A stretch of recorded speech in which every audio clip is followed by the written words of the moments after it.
Hi everyone, and welcome back to our Math Together Canada YouTube channel. Today I'll be going over the solutions to this year's Friar contest. So starting with problem 1, in the grids below, dots are 1 unit apart horizontally and vertically, and shapes are created by connecting dots with straight lines. So for part A, we want to find the area of the shaded shape in figure 1. And we're given that it is a rectangle with dimensions 6 and 8, and then you're removing a 1 by 1 square. And so that means that the area of the rectangle without the square removed would be 8 times 6, which is 48. And then if you remove that 1 square, then the area would decrease by 1. So the answer is 48 minus 1, which is 47. Okay. For part B, you also want to find the area of a shape in figure 2. And again, it's an 8 by 6 rectangle with a triangle removed this time. So essentially, again, you start with the 48, which is the area of the whole rectangle. And then you want to remove the area of the triangle from it. And the area of the triangle, you can see that if you draw it in, the base has length 1, 2, 3, 4, 5, 6, and then the the height has length 2. So the area of that triangle would be 2 times 6 divided by 2, which is 6. And so the area of the shaded shape in figure 2 would be 42. Okay. And then for part C, in figure 3, that trapezoid has AD is equal to 5, BC is equal to 3, CD is equal to 8. And then point G is placed vertically below C, and point H is placed vertically below D. And then you want to find the length of BG. Okay, so we're given this grid, and we know that the area of ABGH is twice the area of ABCD. So first we find the area of ABCD, and we can draw in actually we don't need to draw in anything. We can just calculate the lengths. So we have BC is equal to 3. I'll use a different color to make it more obvious. Okay, so this is equal to 3.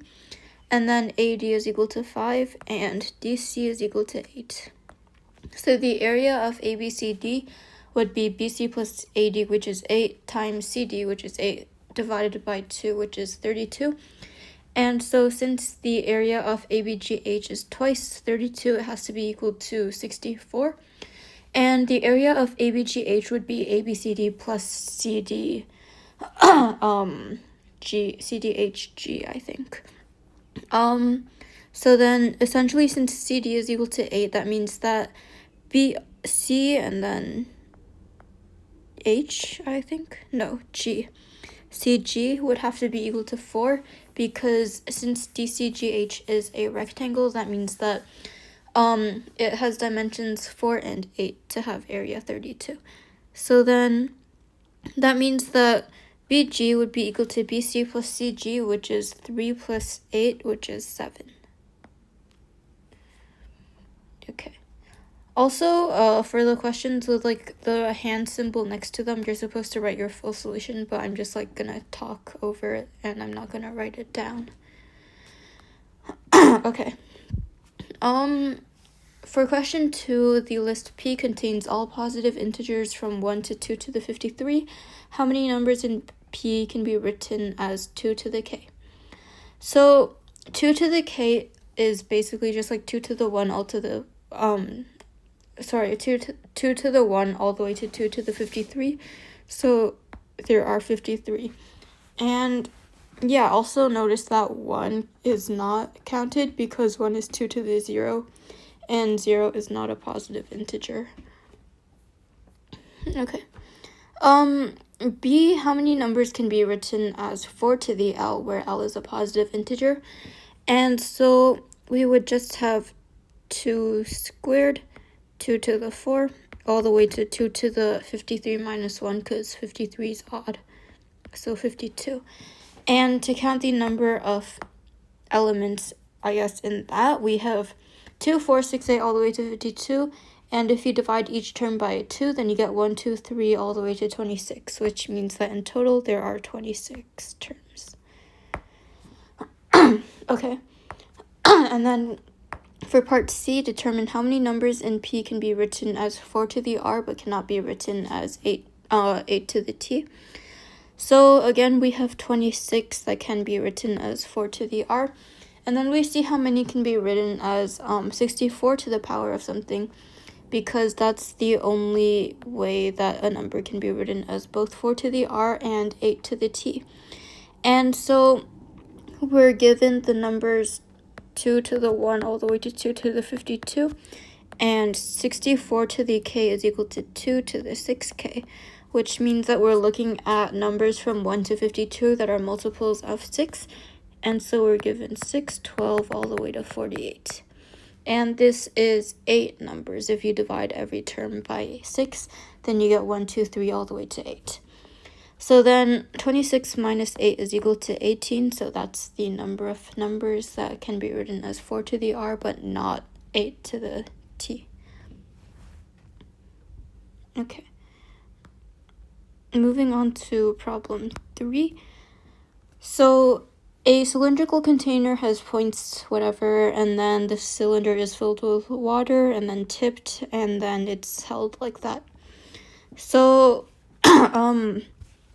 part A says, suppose that WV is equal to WU, what fraction of the cylinder's volume contains water?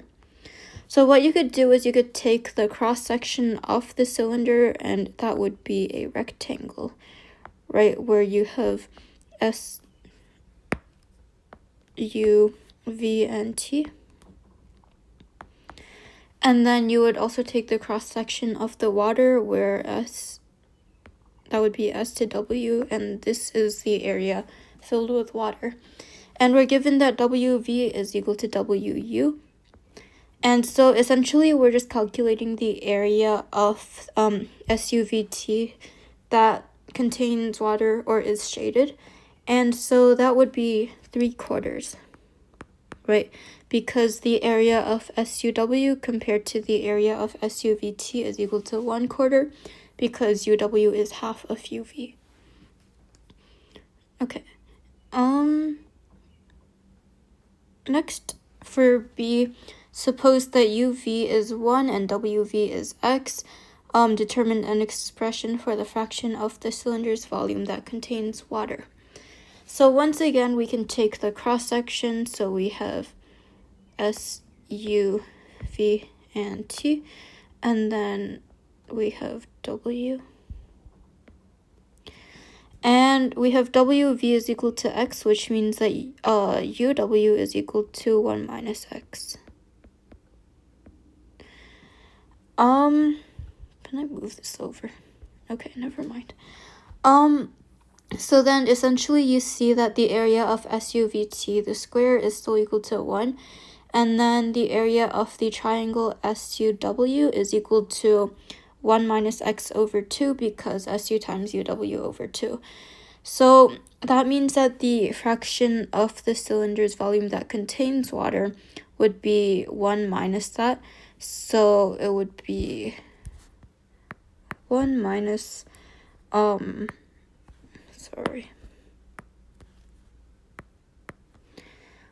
minus X over 2. Which is equal to 1 minus X over 2, which is equal to 1 plus X over 2, I believe. Yeah, so that means that the expression for the fraction of the cylinder's volume that contains water is 1 plus X over 2. Alright, and finally for part C, we have a cylinder with radius 8 and height 12 contains 624 pi centimeters cubed of water when held like that. Determine the length of WV. So I guess we can just annotate the diagram that we're given. So it has height 12, which means that this is 12. It has radius 8, so I guess we draw like a radius thing over here. and then it contains 624 pi centimeters cubed of water. So I guess we first calculate the total amount of water that the cylinder could hold, and that's just the volume of the cylinder, which is, I'm gonna change my thickness actually. So it's pi r squared h as they give, which is 12 times h squared pi, which is like 64 times 12.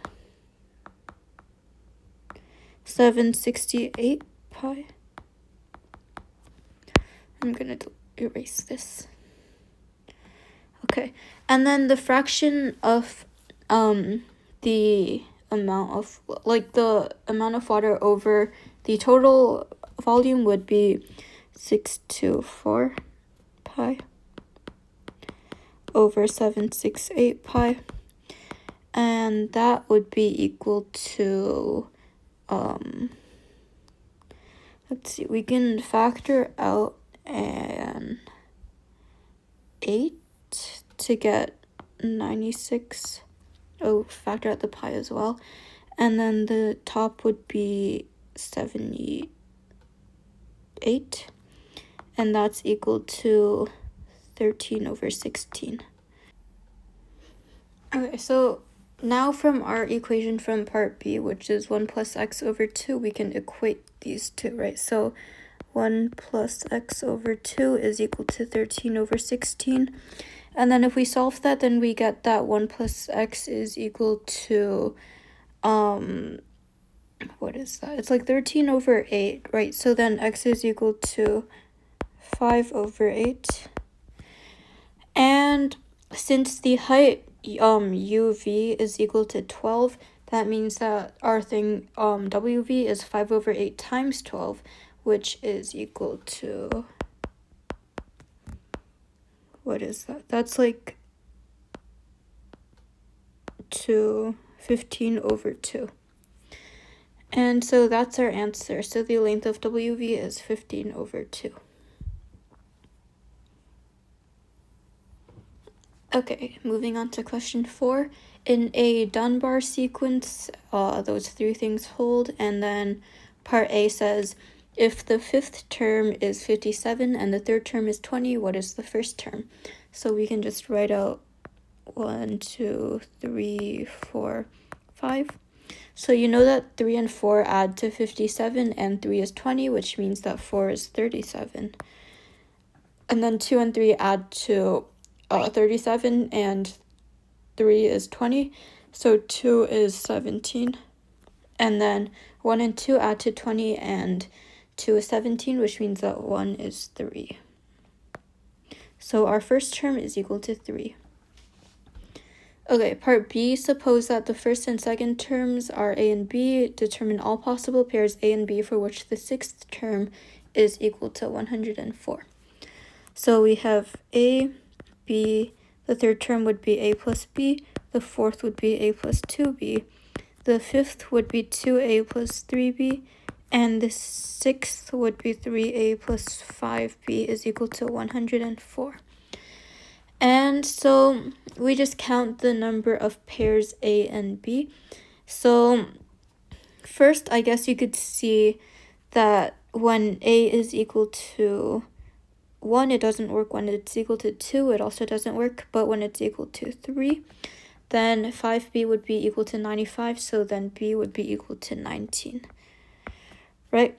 And then 4 doesn't work, 5 doesn't work, 6 doesn't work, 7 doesn't work, but 8 works, right? Because when a is equal to 8, then 5b is 80, so then b is 16. And then if you go up again, you see that the next value of a that works is 13, but then b would be equal to a, and that doesn't satisfy the second condition for the sequence. So then these are the only two pairs A and B for which the sixth term is 104. And finally, part C, suppose that the first and second terms are C and D, and then determine all possible pairs for which the product of the seventh and eighth terms is equal to 41440. So again, you basically just count up until 7 and 8. So you have C,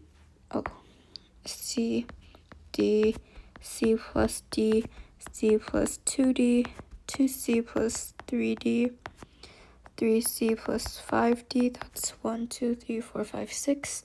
And then the 7th would be 5C plus 8D, and the 8th would be 8C plus 13D. And these two terms multiply to be 41440. So then we want to work backwards. So let's just say that this is A and this is B. So we can work backwards from B to A, and then we can go back to the first term. So then 8 would be B, 7 would be A, and then the 6th would be 8 minus 7, which is B minus A. And then it would be A minus B minus A, which is 2A minus B. And then 2B minus 3A. And then 5A minus 3B. And then, what is that? That's like 5B minus 8A. And then 13A minus 8B, which is greater than 0. So then 13A must be greater than 8B. And we're also given that AB is equal to 41440, which means that B is equal to 41440 over A. So then we can write over here that 8B is equal to 8 times 41440 over A. So if we rewrite that, then A squared is greater than 8 times 41440 over 13. So then A is greater than or equal to 160. And then you also know that the first term is less than the second term, which means that 13A minus 8B is less than 5B minus 8A. So then 21A is less than 13B, right? And then again, you have that B is equal to 41440 over A. So then 21A is less than 13 times 41440 over A. And again, you can move everything to one side. You have A squared is less than 13 times 41440 over 21. So then A is less than or equal to 160. So now we have that A is less than or equal to 160 and greater than or equal to 160, which means that A has to be equal to 160. Then if we do the division, that means that B is equal to 4144 over 16, which is 259. So then we know that A is 5C plus 8D, and B is 8C plus 13D. So then we solve that system of equations, and then we get that the first term C is equal to 8, and the second term D is equal to 15. And yeah, that's the answer to question 4. And that's all of this year's Friar contest. So stay tuned for the rest of the FGH series. And thank you for watching.